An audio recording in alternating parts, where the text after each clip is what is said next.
இவ அவளோட மாமியா துர்கா தேவிய கொலை பண்ண ட்ரை பண்ணியிருக்கா. இவங்க தூக்க மாத்திரை கொடுத்து கொல்ல ட்ரை பண்ணாங்கன்னு குற்றச்சாட்டு இருக்கு. விசாரணைக்கு இவங்களை மாமியார் வீட்டுக்கு கூட்டிட்டு போறோம். விசாரணை அங்கதான் நடக்கும். ஒருவேளை இவங்க தான் இந்த குற்றம் செஞ்சிருக்காங்கன்னு நிரூபணமானா இவங்களை அரெஸ்ட் பண்ண வேண்டி வரும்.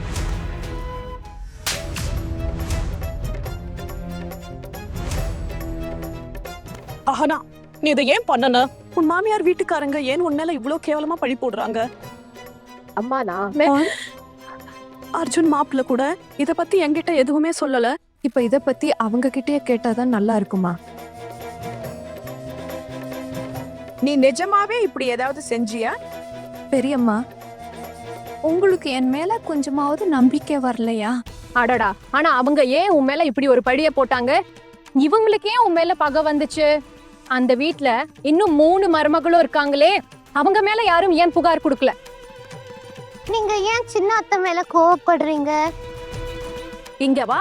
பெரியவங்க பேசும்போது இடையில பேசுற பழக்கம் உனக்கு வந்துருச்சு. பேசாம நில்லு. எல்லாரும் சின்ன அத்தை மேல பொய் பழி போட்டுட்டாங்க. சின்ன அத்தை யாருக்கும் கெடுதல் செய்ய மாட்டாங்க. உங்க எல்லாரையும் நன்னா கவனிச்சுக்கிறாங்க. நான் போய் அர்ஜுன் மாப்பிள்ளைக்கு ஃபோன் பண்றேன். ஃபோன் பண்ணி என்ன ஆக போகுது? உன் அர்ஜுன் மாப்பிள்ள அங்க இவளுக்காக காத்துட்டா இருப்பான். அவன் இங்க ஓடி வந்துருவானா? அட, அதான் அவன் இவளை இங்க விட்டுட்டு போயிட்டான். இப்ப பாரு, 2 நாள்ல டிவோர்ஸ் நோட்டீஸ கையில கொடுத்துட்டு போயிட்டே இருப்பான். மறுபடியும் இந்த பொண்ணு நம்ம தலையில சுமையா வந்து உட்கார போறா. வேற ஒண்ணும் நடக்காது. இதுதான் நடக்க போகுது. உண்மையே சொல்லு, என்ன நடந்தது? அதனால என்ன ஆக போகுது? உண்மை சொன்னா கூட நாம இவளை காப்பாற்ற முடியுமா? ப்ளீஸ் உன்கிட்ட சொல்ற என்ன இந்த வம்பல மாட்டி விடாதீங்க. இன்னொரு விஷயம், இவ மாமியார் வீட்டுல இருக்கிறவங்களும் ரொம்ப நல்ல மனுஷங்க தான். இப்போ இவளை அங்க தெரியல, இவ என்ன பண்ணாலும் இவளே அனுபவிக்கட்டும். அண்ணா, நீங்க இந்த சிக்கல்ல சிக்கணும்னு நான் விரும்பல. நீங்க டென்ஷன் எடுக்காதீங்க. என் தலையில என்ன எழுதி இருக்குதோ அதை நான் சமாளிச்சுக்கிறேன். ஆனா என்ன காரியம் செஞ்ச நீ? நீ ஏன் இப்படி பண்ண? எல்லாரும் என்ன நினைப்பாங்க நம்மள பத்தி? என்ன ஆச்சு? உங்க வீட்டுக்கு போலீஸே வந்திருக்காங்க. போலீஸ் எனக்காக வந்திருக்காங்க. எனக்கு எதிராக கம்ப்ளைண்ட் பண்ணியிருக்காங்க. என்ன கம்ப்ளைண்ட்? நான் என் மாமியாரை கொல்ல முயற்சி பண்ணேன்னு என் மேல அட்டெம்ப்ட் டு மர்டர் சார்ஜ் இருக்கு. விசாரணைக்காக போலீஸ் என்ன இங்கிருந்து கூட்டிட்டு போக வந்திருக்காங்க. நீங்க டென்ஷன் எடுக்காதீங்க. நானாவே உங்க ஏரியாவை விட்டு போயிடுவேன். அப்புறம் நீங்க உங்க ஏரியால ஆனா இப்படித்தான் பண்ணா அப்படின்னு சொல்லிடுங்க. இப்பதான் கொஞ்ச நேரத்துக்கு முன்னாடி சொன்னேன், என் மேல நம்பிக்கை இல்லையா? இப்ப இப்படி பேசுற? உண்மையை மட்டும் சொல்லு, என்ன ஆச்சு? அக்கா, நான் ஏற்கனவே கோபத்துல என் பொண்ணு மேல கை வச்சுட்டேன். ஆனா நீங்களே இந்த உண்மையை சொல்லுங்க. நீங்க அஹானாவை எப்போ இருந்து பாத்துட்டே இருக்கீங்க? அவ உங்க கண் முன்னாலதான் வளர்ந்தா. நிஜமா அப்படிதான்னு உங்களுக்கு தோணுதா? அஹானா இப்படி செய்வான்னு உங்களுக்கு தெரியுமா? அவங்க என்ன செஞ்சாங்க சைலன்னு பாக்குறது போலீஸோட வேலை. எங்களுக்கு லேட் ஆகுது, கிளம்பலாம். யாருக்கு தெரியும் யாரு மனசுல என்ன இருக்குன்னு? விஷயம் என்னன்னா, இவ மாமியா இவள காலேஜ் எக்ஸாம் எழுத விடல. அப்புறம் அந்த ஆடல் பாடல் விஷயத்துல கூட சிக்கல் இருந்துச்சு. சுட்கி, நீ தானே சொன்ன. அதனாலதான் அந்த பாவம் பிடிச்ச கிழவிக்கு இவ தூக்க மாத்திரையே கொடுத்திருக்கா. அம்மா, நான் இப்ப கிளம்பணும்.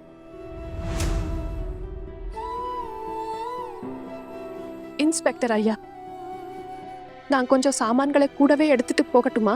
நீங்க உங்க கையில என்ன எடுத்துட்டு போறீங்கன்னு அதுவும் உங்க முடிவு. நீங்க நிறைய பொருள் எடுக்க முடியாது. அஹானா, அஹானா, நீ திரும்பவும் இங்க தானே வருவ. இல்லன்னா நீ எங்க போவ? உனக்கு என்ன தோணுது? இவ்வளவு பெரிய பழிய உன் மேல போட்டதுக்கு அப்புறம் அவங்க உன்னை வீட்டுல சேர்த்துப்பாங்களா? ஒருபோதும் இல்ல. மேலும் அர்ஜுன் மாப்பிள்ளைன்ட்டு எதுவும் சொல்லல. அவருக்கு இதெல்லாம் தெரியுமா தெரியாதா? இல்லாத சமயத்துல இது எல்லாம் நடந்ததா? அம்மா, அவர் இல்லாத நேரத்துல இதெல்லாம் எப்படி நடக்க முடியும்? நான் இங்க அவரோட தான் வந்தேன். அப்போ அவருக்கு எல்லாம் தெரியும்ல. ஆனா அம்மா, நீ உன் மகளை அவ்வளவு கெட்டவன்னு நினைக்கிறியா? நீ நினைக்கிறியா நான் எல்லாருக்கும் கெடுதல் தான் செய்யறேன்னு? நீ புரிஞ்சிக்க முயற்சி செய்திருந்தா உன் மருமகனுக்கு எல்லாம் தெரியும்னு நீ புரிஞ்சிருக்க.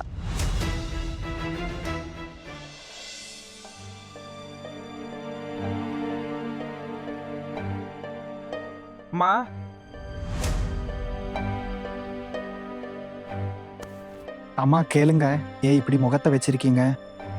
அம்மா, நான் டுக்கு அண்ணக்கிட்ட எல்லா விஷயங்களையும் ஃபோனில் சொன்னேன். என்னால் வர முடியாது. நான் உங்ககிட்ட விளக்கம் கேட்டேனா? இல்லையே. அம்மா, நான் விளக்கம் சொல்லலை. நான் விஷயத்தை கிளியர் பண்ணலாம்னு நினச்சேன். நீங்கள் கூட ஒரு ஃபோன் பண்ணியிருக்கலாமா? ஆனால் என்னை பற்றி நீங்கள் விசாரிக்கல. போதும், நீ பேசுறத நிறுத்து. என்னோட அரட்டை அடிக்க எனக்கு நேரம் இல்ல. அம்மா, நான் உங்ககிட்ட ஒரு விஷயம் சொல்லணும். நல்லா தாச்சு, நீங்களும் இங்கே வந்துட்டீங்க. நீங்களும் தயவு செஞ்சு கேளுங்க. நான் உங்க எல்லார்கிட்டையும் ஒரு விஷயத்த தெளிவாக சொல்கிறேன்.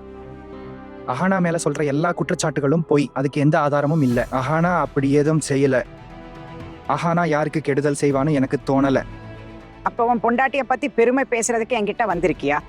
உண்மை அதுதான். ஒரே ராத்திரியில நம்ம பிள்ளையோட பேச்சே மாறி போச்சு. அவ இவனுக்கு ஏதோ பண்ணிட்டா போல. ஏய், அப்ப அந்த மருந்து மேல இருந்து நேரா அவங்க ரூமுக்கு வந்துருச்சா? இல்ல நாம யாராவது போய் அந்த மருந்து அங்க வச்சோமா? அண்ணா, யாரோ அந்த மருந்து அங்கே வச்சிருக்காங்க.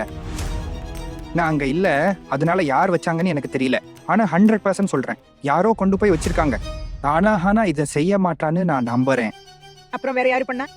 எனக்கு எப்படி தெரியும் அம்மா?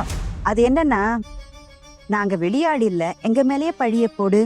பிசி மோனி, ஏன் திரும்ப திரும்ப இப்படி பேசுறீங்க? வேற யாரும் இப்படி சொல்லலையே. ஏன்னா நாங்க உங்க நம்பிக்கையில தான் நாங்க இந்த வீட்ல இருக்கோம். எங்களுக்கு பயமா இருக்கு. எப்போ எங்க மேல என்ன பழி விழுமோன்னு பயமா இருக்கு. இல்ல வீட்டை விட்டு வெளியே அனுப்பிடுவாங்களோன்னு பயமா இருக்கு. அந்த மருந்தை நான் மட்டும்தான் சாப்பிடுறேன். அதனாலதான் நான் அந்த மருந்து அங்க வச்சிருப்பேன். அந்த பொண்ணு தெரியாம அந்த மருந்தை உங்ககிட்ட கொடுத்துட்டா. ஆனா கண்ணா, நான் உன்னை கேக்குறேன், அந்த பொண்ணு படிச்ச பொண்ணு தானே? அவ அந்த மருந்தை பார்த்துட்டு அன்னைக்கு கொடுத்துருக்க முடியும் தானே? பாருடா, நான் தெளிவா சொல்றேன், அந்த பொண்ணு என் மேல பொய் பழி போட்டா அப்போ என் மகன் அந்த பொண்ணை சும்மா விடமாட்டான். அம்மா, நீங்க சும்மா இருங்க. என்ன பேச்சு பேசுறீங்க? நம்ம இத்தனை வருஷமா பெரிய அத்தை வீட்டுல தான் இருக்கோம். ஒவ்வொரு வார்த்தையையும் கேட்டு விதியை மீறாம நாங்க நடந்துக்கிட்டோம். நாங்க ஏன் அப்படி செய்ய போறோம்? ஒரு முட்டாளா இருந்தா மட்டும்தான் இப்படி நினைக்க முடியும். இல்ல முட்டாள் இல்ல, புத்திசாலி. அப்படி நினைக்கிறவ ரொம்ப பெரிய புத்திசாலியா தான் இருப்பா, முட்டாள் இல்ல. அம்மா, என்கிட்ட ஒரு உண்மையை சொல்லுங்க. அம்மா, ஆனா நிஜமாவே இப்படி செய்வான்னு உங்களுக்கு தோணுதா? எனக்கு என்ன தோணுனாலும் எதுவும் மாறாது. அந்த பொண்ணுக்கு நமக்கு எத்தனை நாள் பழக்கம்னு யோசிச்சு பாத்தியா? அம்மா, ஆனா எப்படிப்பட்ட பொண்ணுன்னு உங்களால புரிஞ்சிக்கவே முடியல. நான் சொல்றேன், இங்க வாங்க. உட்காருங்க. அம்மா, நீங்க அஹானாவை பத்தி என்ன நினைக்கிறீங்களோ அது ரொம்பவே தப்பு. அஹானா அப்படிப்பட்ட பொண்ணு இல்ல. நேத்து நான் அவ வீட்டுல தங்கி இருந்தப்போ அஹானா பக்கத்து வீட்டு பாட்டிய பாத்துக்கிறதுக்காக போவான்னு தெரிஞ்சுக்கிட்டேன். அவ அதிக நேரம் அவங்கள பாத்துக்குவா. அந்த பாட்டி மட்டும் இல்லம்மா, அக்கம் பக்கத்துல யாருக்கு உடம்பு சரியில்லைனாலும் அஹானா உடனே ஓடி போய் நிப்பா. அவ அவங்களுக்கு மருந்து கொடுத்து அன்பா பாத்துக்குவா. வேணும்னா செக் பண்ணி பாருங்க. அவ மேல இதுவரைக்கும் ஒரு கம்ப்ளைண்ட் கூட வந்ததில்ல. இப்போ சொல்லுங்க அம்மா, எல்லாருக்கும் நல்லது பண்ணவ இப்போ தன் மாமியாருக்கே தப்பான மருந்து கொடுப்பாளா? ஒரு முறை நிதானமா யோசிச்சு பாருங்க. நீங்க என்ன நினைச்சிட்டு இருந்தாலும் அது தப்பு. அஹானா அப்படிப்பட்டவ கிடையாது. நீ உன் பொண்டாட்டி பின்னாடியே சுத்திட்டு இருக்க, பைத்தியம் பிடிச்ச மாதிரி. பர்சோட்டு, நாங்க போலீஸ்ல புகார் கொடுத்துருக்கோம்ல. இப்போ போலீஸ் வரட்டும், போலீஸே வரட்டும், குற்றவாளி யாருன்னு அவங்களே சொல்லட்டும். இது தப்பு தானே அம்மா? நீங்க இந்த மாதிரி பண்ணக்கூடாது. போலீஸ் அவ பிறந்த வீட்டுக்கே போய் எங்க கூட்டிட்டு வர போகுதா? அவ ரொம்ப கஷ்டப்படுவா. சொல்லுங்க, அவளால பிறந்த வீட்டுக்கு போக முடியுமா? பிறந்த வீடு மட்டும் இல்ல, இனி அவளால எங்கேயும் கால் வைக்க முடியாது. யாருக்கு தெரியும், இவ நாளைக்கு யாருக்கு ஆபத்தா முடிவாடோ? ஏல் அர்ஜுன், அவ கூட தான் வாழ்வேன்னா வேற எங்கேயாவது தொலைஞ்சிப்போ. ஆனா இந்த வீட்டு வாசப்படியே அவ மிதிக்க கூடாது. பெரியப்பா, ப்ளீஸ் நீங்க அம்மா கிட்ட எதுவும் சொல்லிடாதீங்க. என் அம்மாக்கு இத பத்தி எதுவும் தெரியாது. எனக்கு தெரியும், உங்களுக்கும் எனக்கும் இப்போ எந்த உறவும் இல்லைன்னு. நான் இனி எப்பவுமே இங்க திரும்பி வர மாட்டேன்.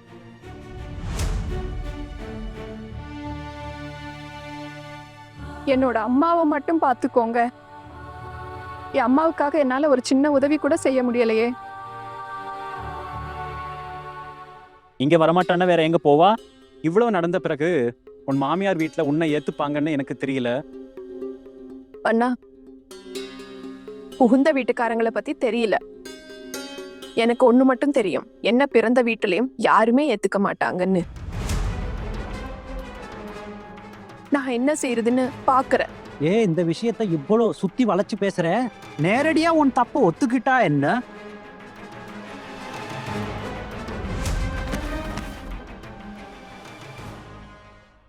எப்படிப்பட்ட மகளை நான் பெத்தெடுத்த? அப்படி நான் என்னதான் தப்பு பண்ணிட்டேன்? எல்லாரும் என் மேல இப்படி வந்து விழுகிறீங்க, எல்லாரும் கேவலமா பேசுறாங்க. இவ்வளவு நான் கருவிலே கலைச்சிருந்தா இந்த மாதிரி நிலைமை யாருக்கும் வந்திருக்க கூடாது.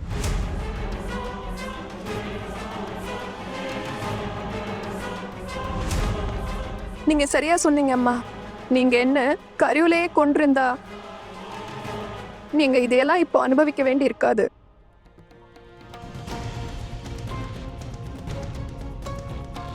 இன்னைக்கு எனக்கும் இவ்வளோ அவமானம் வந்திருக்காது. உனக்கு என்ன அவமானம்? உன்னை பத்தி தப்பா பேசுங்க எல்லாருக்கும் ஒரு ஆசை. இங்க உனக்கு யாரும் எதிரி இல்ல. இல்ல, நீ இங்க யாரும் எனக்கு எதிரி இல்ல, நானே எனக்கு எதிரியா இருக்கேன். என்னாச்சு? இன்னும் எவ்வளவு நேரம் எப்படியே இருக்க போறீங்க? எங்களுக்கு வர வேலை இருக்கு. சீக்கிரம் வாங்க. இப்பவே அரெஸ்ட் பண்ணி வண்டியில ஏத்துங்க. இல்ல இல்ல சின்ன அத்தை மறுபடியும் வருவீங்க தானே? சின்ன அத்தை, யார் என்ன சொன்னாலும் எங்களுக்கு உங்க மேல முழு நம்பிக்கை இருக்கு. நீங்க எப்பவும் தப்பு செய்ய மாட்டீங்க. நீங்க சீக்கிரம் வந்துருங்க சின்ன அத்தை, நாங்க உங்களுக்காக வெயிட் பண்ணுவோம். நான் வரேன்.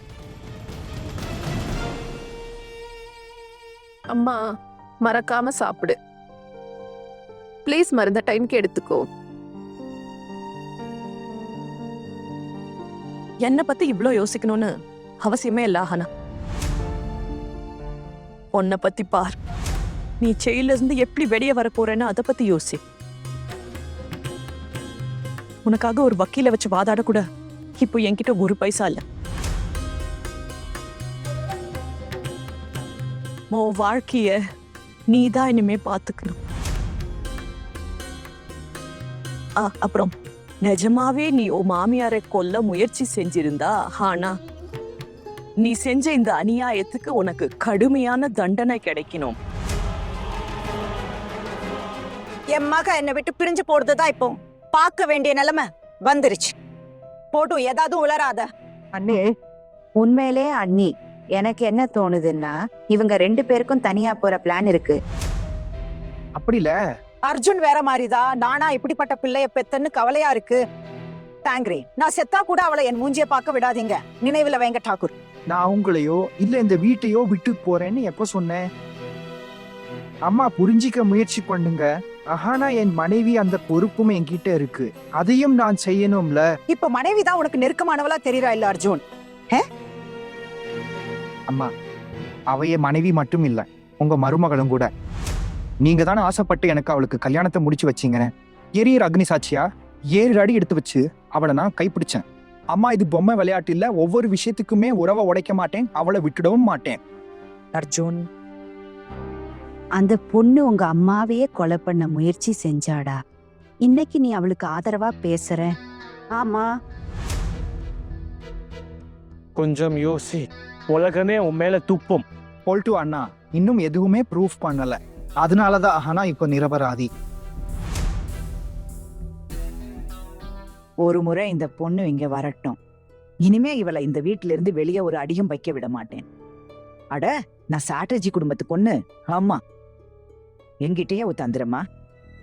நானும் எங்க அப்பாவோட பொண்ணுதா. மனசுல என்ன ஓடுதுன்னு என் கண்ணுல கூட தெரிய விட மாட்டேன். ஆனா ஒரு முறை கூட இங்கே இருன்னு நான் அவகிட்ட சொல்ல மாட்டேன். ஆனா அப்படி ஒரு காய் நகர்த்துவேன். அவளால போகவே முடியாது. அவ போனதுக்கு அப்புறம் என் வீடு வெறிச்சோடி போயிருக்கு. அவளை இங்க மறுபடியும் கொண்டு வந்தே தீருவேன். இந்த ஊரே வந்து எனக்கு பாடம் நடத்தினாலும் சரி. மா, சொல்லுங்க ப்ளீஸ். ஏன் இப்படி சும்மா நிக்கிறீங்க? ஆனா பொறுப்பை விட்டுட்டு நான் போகணும்னு நீங்க நினைக்கிறீங்களா? பாருடா, போலீஸை வர சொல்லிட்டோம்ல. ஆமா, போலீஸ் வரும், விசாரணை பண்ணுவாங்க. அதுக்கப்புறம் யார் குற்றவாளி யார் இல்லைன்னு தெரியும். ஒருவேளை போலீஸ் அந்த பொண்ணு நிரபராதின்னு சொன்னா அவ இந்த வீட்டுல இருக்கட்டும், எனக்கு அதனால ஒரு பிரச்சனையும் இல்லை. ஆனா அர்ஜுன், ஒரு விஷயம், யார் இந்த குற்றத்தை செஞ்சிருந்தாலும் அவங்க கண்டிப்பா ஜெயிலுக்கு போவாங்க. என்ன டாக்கூர்? ஆமா ஆமா ஆமா ஆமா அண்ணி. அம்மா, எனக்கு இதுல ஒரு பிரச்சனை இருக்கு. இதுக்கு நான் அஹானாவை கல்யாணமே பண்ணாம இருந்திருக்கலாம். நான் அவளை கல்யாணம் பண்ணதுல இருந்து அவ வாழ்க்கையில கஷ்டம் மலை மாதிரி வந்துருச்சு. வினை விதைத்தவன் வினை அறுப்பான். இப்போ யாரையாவது பிளான் பண்ணி கொலை செய்யணும்னு நினைச்சா கொலைகாரன்னு சொல்லக்கூடாதா? அவ உன் வைஃப்ங்கிறதுக்காக அவ பண்ண கொலையை நீ மன்னிச்சிருவியா? போல்ட்டோன்னா இது வரைக்கும் அப்படி எதுவும் நிரூபிக்கப்படலை இன்னும். அது எப்படி? இப்போது நிறுத்துங்க உங்க விவாதத்தை, இதோட விட்டுட்டு உங்க வேலையை பார்க்க போங்க. நான் இப்ப பூஜை பண்ண போறேன், நீங்க கொஞ்சம் ஒதுங்குங்க. ஆனா போதும். அம்மா, ஒரு நிமிஷம் கேளுங்க. நீங்க தப்பா நினைக்கிறீங்க. அஹானா அந்த மாதிரி பொண்ணு இல்ல. பெரியத்த, இப்போ போலீஸ் வரப்போகுது. அந்த பொண்ணு வீட்டுக்கு போனாங்க, அவளை விசாரணைக்காக கூட்டிட்டு வர. என்ன மன்னிச்சிருங்க போல்ட்டு அண்ணா, ஆனா நீங்க பெரிய தப்பு பண்ணிட்டீங்க. நான் அவசியமா அண்ணா அஹானாவை போலீஸ் மூலமா கூட்டிட்டு வர, தோட்டு போயிருக்கலாமே அவளை அழைத்து வர. இப்படி வச்சுக்கலாம். அஹானா தப்பு பண்ணலன்னு ப்ரூஃப் ஆனா கூட அவளும் அவ குடும்பமும் இந்த அவமானத்தை அவங்க மறக்கவே மாட்டாங்க.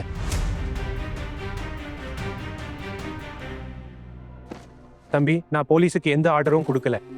போலீஸ் செஞ்ச வேலை சரின்னு தோணிதான் அப்படி செஞ்சிருப்பாங்க. தெரியாத மாதிரி நடிக்காதீங்க. என்கிட்ட இன்ஃபர்மேஷன் இருக்கு. நீங்க தான் போலீஸ் கிட்ட இப்படி செய்ய சொன்னீங்க.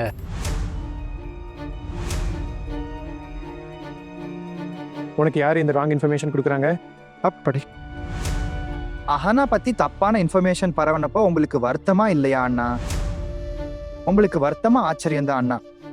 அர்ஜுன், நீ என்ன பெரிய வீரனா மாறிட்டியா? ஒரு ராத்திரி தங்குனதுக்கே இவ்வளவு மாற்றமா? தப்புக்கு எதிராக குரல் கொடுக்கறது மனுஷனோட கடமாத்த. இந்த கடமையை செய்ய ஒருவேளை நான் முன்னாடி பயந்துருக்கலாம். ஆனா இன்னைக்கு நான் அஹானாக்கு துணையா நிக்கலைன்னா அது சரியா இருக்காது. அது அவளுக்கு செய்யற அநீதி. அம்மா எனக்கு தெய்வம்னா, ஆனா அஹானா என் லைஃப் பார்ட்னர். அஹானாக்கு ஏதாவது தப்பு நடந்தா நான் சும்மா இருக்க மாட்டேன். வந்துட்டா காப்பாத்த பெரிய கடமை வீரனாட்டா. என்னை யாரும் இதுவரைக்கும் இப்படி பார்த்தது இல்ல. வந்துட்டானியா, பொண்டாட்டிய காப்பாத்த வந்துட்டா எப்படி காப்பாத்துறான்னு பார்க்கத்தானே போறேன். நான் வயசானவ தானே, என் மேல யாரும் சந்தேகப்படக்கூட மாட்டாங்க.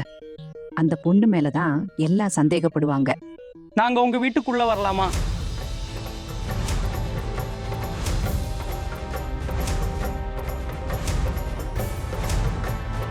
வெளியில கதவு திறந்து இருந்தது, அதான் உள்ள வந்துட்டோம். வாங்க வாங்க வாங்க.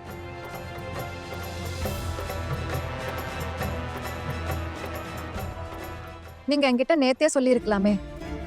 சொல்லியிருந்தா நான் இங்க வந்திருப்பேனே. விசாரணைக்கா இப்படி என் வீட்டுக்கு போலீஸ் அனுப்ப அவசியம் என்ன வந்தது? என் அம்மாக்கு வயசாயிருச்சு. இங்க என்ன நடக்குதுன்னு அது எனக்கு தான் தெரியும். எங்க அம்மா, என் பெரியப்பா, என் பெரியம்மா எல்லாரும் என்னால எவ்வளவு அவமானப்பட்டாங்கன்னு தெரியுமா? முழு தெருவுல எல்லாருக்கும் முன்ன. அது எல்லாமே என்னால. நீங்க கிளம்பும் போதாவது ஒரு வார்த்தை சொல்லிருக்கலாமே. சொன்னா விசாரணைக்கு வந்திருப்பேன்ல. ஆனா இது எனக்கே தெரியாது. நான் இங்க வந்த அப்புறம் தான் உங்க வீட்டுக்கு போலீஸ் வந்த விஷயமே எனக்கு தெரியும். எனக்கு தெரிஞ்சிருந்தா நான் அவங்கள அங்கேயே தடுத்திருப்பேனே. ப்ளீஸ் ட்ரஸ்ட் பண்ணு, நிஜமாவே எனக்கு இதை பத்தி எதுவுமே தெரியாது. ஆனா நீ யாருக்கும் பயப்பட வேண்டிய அவசியம் இல்ல. நீ தப்பு பண்ணலன்னா இங்க உன்னை யாராலையும் எதுவும் பண்ண முடியாது. அட அக்கா, வீட்டுக்கு போலீஸ் வந்திருக்கு. போலீஸ் வரதா செய்யும், கூடவே இந்த கொலைகாரியை பிடிச்சிட்டு வந்திருக்குல்ல. என் மேல இருக்கிற குற்றம் இன்னும் நிரூபிக்கப்படலாத்த. முதல்ல என்ன இப்படி கொலைகாரின்னு சொல்றதை நிறுத்துங்க. ஏய் கேளு, என் அம்மா கிட்ட யார் என்ன பேசணும்னு நீ சொல்ல அவசியம் இல்ல. இப்ப என்ன தப்பா பேசிட்ட? நீ ஒரு கொலைகாரி. ஆமா, உங்க அம்மாக்கு மட்டுமல்ல, உங்களுக்கும் சேர்த்துதா.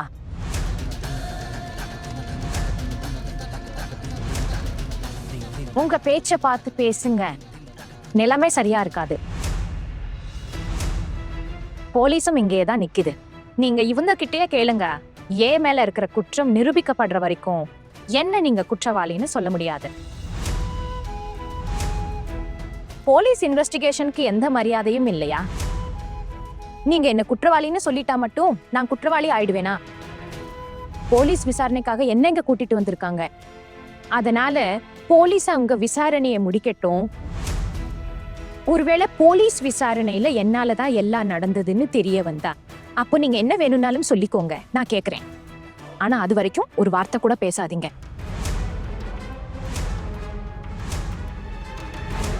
நான் படிச்ச பொண்ணு அண்ணா. என் ரைட்ஸ் என்னன்னு எனக்கு தெரியும். யார் எப்படி வேணும்னாலும் ஏமாத்திடலாம்னு நினைக்கிறதுக்கு நான் ஒன்னும் படிக்காத பொண்ணு கிடையாது. என்னோட உரிமை என்னன்னு எனக்கு நல்லாவே தெரியும். அதனால உங்ககிட்ட இப்போவே தெளிவா சொல்லிடுறேன். முதல்ல என்னை பத்தி தேவையில்லாம பேசுறத நிறுத்துங்க. விசாரணையோட ஒவ்வொரு விவரத்தையும் நான் தெரிஞ்சுப்பேன். எனக்கு அந்த உரிமை இருக்கு.